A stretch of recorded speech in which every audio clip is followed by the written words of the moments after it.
What's up, everybody?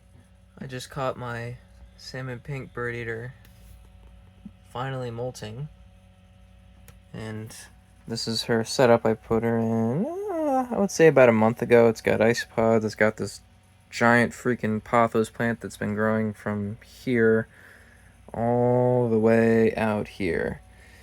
And I got, pretty sure I got isopods running under here. Let me get a better shot of them.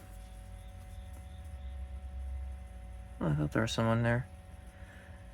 Anyway, I do have a bunch in here. Not an insane amount, but enough to where they're preoccupied enough with their own stuff and they will not harm the tarantula. But yeah, we'll just get back to her quick. Now, if there's any new tarantula, members on Facebook, or in like the tarantula groups on Facebook that have just been joining and have any questions about molting in general, generally with bigger spiders, it takes longer for them to harden up to eat. So even like a week or a week and a half is safe enough to wait for them, so they can be safe. It's kind of like, I kind of compare it to when you get like your teeth, you get wisdom teeth taken out or something like that. You can't eat anything for like 24 hours. For these guys, like they can't eat anything for like a week or so until their fangs are hardened up again, so they can eat they can eat safely without their fangs breaking, because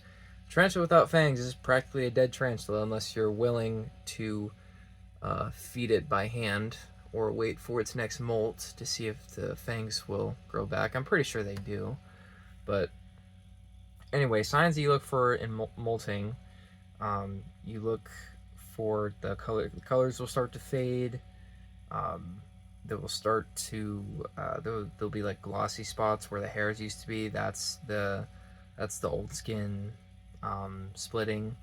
Not splitting exactly, it's just the old skin starting to give out, and it's a sign for them to change clothes. So right now, that's her old abdomen, or old skin of the abdomen folding over, like not folding over exactly, but it's the skin's being separated from the new abdomen. And once the skin is off, you will be able to see. Let me zoom out here. You'll be able to sex the tarantula to see if it's like a male or a female. And that's her new body showing up under her old body.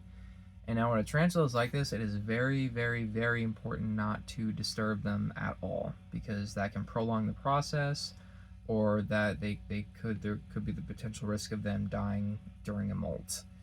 And when they are molting, the best thing you can do is just make sure that they have plenty of water, because they're going to lose a lot of fluids when they do molt. They use a lot of energy.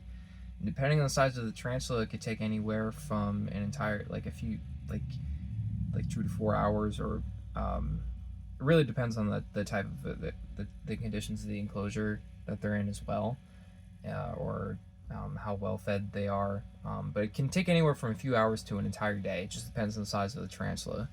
Now, slings will molt more often, but as they get to adults, they'll molt less often. You're looking at, for example, my desert blonde didn't molt for, let's say, 3-4 years.